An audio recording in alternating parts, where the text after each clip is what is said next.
Buenas tardes, gracias por dar la entrevista el día de hoy. Nos da placer felicitarlo porque está trabajando en entrega-recepción para que todo salga bien. Proyecto.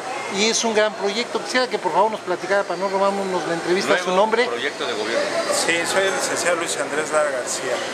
¿Algún que nos pueda platicar de esta entrega-recepción? ¿Qué nos puede platicar?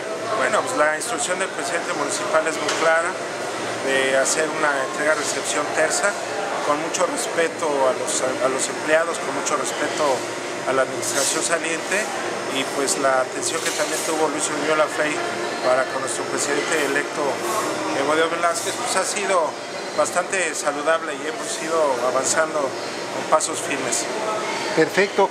Señor, pues algo quisiera agregar de este trabajo, que ustedes siempre siguieron trabajando fuera del gobierno, pero siguieron trabajando. Bueno, la verdad es que el compromiso que tenemos con Evodio Velázquez y el compromiso que tenemos con la ciudadanía ya desde hace muchos años es lo que nos motiva para seguir avanzando en todos los sentidos, y que una vez ganadas las elecciones por instrucciones del presidente municipal electo, sigamos haciéndolo para crear un nuevo gobierno y tengamos claridad de lo que vamos a hacer desde el 1 de octubre. Perfecto, señor, pues muchísimas gracias. ¿Algo quisiera agregar?